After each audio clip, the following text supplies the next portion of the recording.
नमस्कार दोस्तों, आज हम सुनेंगे नवरात्रि की व्रत कथा। एक नगर में एक ब्राह्मण रहता था। वह माँ भगवती दुर्गा का परम भक्त था। उसकी एक कन्या थी। ब्राह्मण नियम पूर्वक प्रतिदिन दुर्गा जी की पूजा और यज्ञ किया करता था। ब्राह्मण की बेटी भी प्रतिदिन इस पूजा में भाग लिया करती थी। एक दिन उसकी बेटी खेलने में इतनी व्यस्त होने के कारण भगवती पूजा में शामिल नहीं हो सकी। यह देख उसके पिता को क्रोध आ गया और क्रोधवश उसके पिता ने कहा कि वह उसका विवाह किसी दरिद्र और कोढ़ी से कर देगा। पिता की बातें सुनकर बेटी को बहुत ही दुख हुआ और उसने पिता के द्वारा क्रोध में कही गई बात को स्वीकार कर ली। कई बार प्रयास करने से भी भाग्य का लिखा नहीं बदल सकता। अपनी बात के अनुसार उसके पिता ने अपनी कन्या का विवाह एक कोढ़ी के साथ कर दिया और अपने पति के साथ विवाह कर चली गई उसकी बेटी।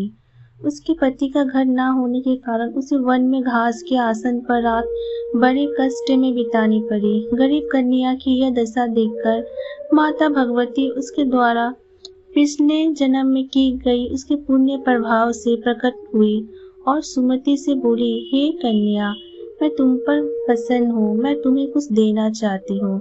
मांगो, क्या मांगती हो? इस पर सुमति ने उनसे पूछा कि आप मेरी किस बात पर प्रसन्न हो?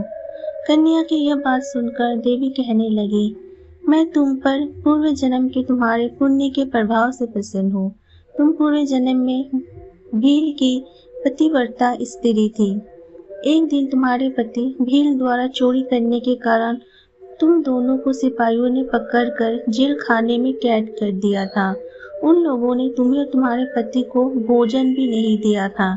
इस प्रकार नवरात्रि के दिनों में तुमने न तो कुछ खाया और न ही जल पिया। इसलिए 9 दिनों तक नवरात्रि व्रत का फल तुम्हें प्राप्त हुआ। हे ब्राह्मणी, उन दिनों अनजाने में जो व्रत हुआ, उस व्रत के प्रभाव से प्रसन्न होकर आज मैं तुम्हें मनोवांछित वरदान दे रही हूँ। कन्या बोलेगी, अगर आप मुझ पर प्रसन्न है तो कृपा करके मेरे पति का कोढ़ दूर कर दीजिए। माता ने कन्या की यह इच्छा शीघ्र ही पूरी कर दी। उसके पति का शरीर माता भगवती की कृपा से रोगहीन हो गया।